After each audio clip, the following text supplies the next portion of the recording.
Տանձուտցի արտակի ջերմոցը այս տարածքում է եղել մինչև հունիսի 24-ի ժամը 17-ը։ Ինչը կա, այս դաշտի մեջն է լցնել, ծառների մեջն է լրիվ լցնել։ Արտակի ընկերոջ Գագիկի խոսքով քամին օդ է բարձրացրել 3000 քառակուսի մետր մակերեսով, 60 տոննա քաշով ջերմոցն ու 100 մետր օդով տարել։ Այդ ընդամենը քաշել է մի 5-ից 3-ից 5 րոպե էլի։ Սենց երակա էլի ոնց որ էլի, տորնադո։ Սենց վեկալես տարել լցնել այնտեղ։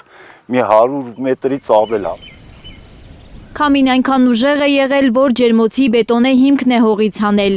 Հիմա էլ երևում է շուռ եկած ջերմոցից դուրս ցցված բետոնե հիմքը։ Օդափոխանակությունն է, որը էսի արդեն բանի պիտանի չի, դեֆորմացվել է, էսի չէ աշխատի, էսի ախպեր, էսի դրաժենու տակ անգնելի։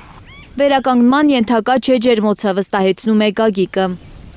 Մետաղալոմի տեղ է դի հանձնես։ Վնասվել է մետաղական կոնստրուկցիան, պատրվել է պոլիէթիլենային ծածկը։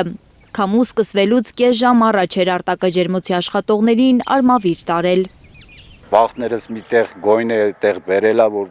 աշխատողները ընթացքում ախպեր ջան տարելա մի կես ժամ առաջ հաստեղուց դուրս եկե։ Մոտ 60 միլիոն դրամ է ծախսել արտակը ջերմոցը կառուցելու եւ լոլիկ տնկելու համար։ Մի 5 միլիոն մենակ էս ցելոֆոնին, էսի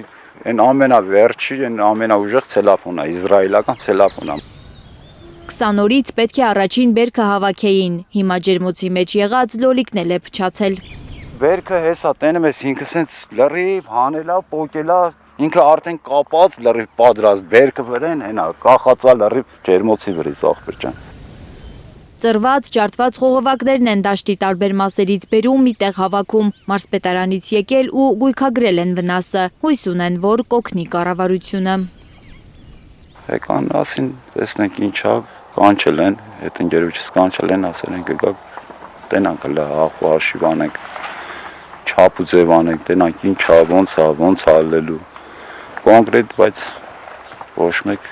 մի հատ ռեալ մի բան չի ասելի։ Աննա Գյուլնազարյան, Հայկ Ավանեսյան, Աշոտ Մնոյան, Էլեն Յահինյան, Հայլուր։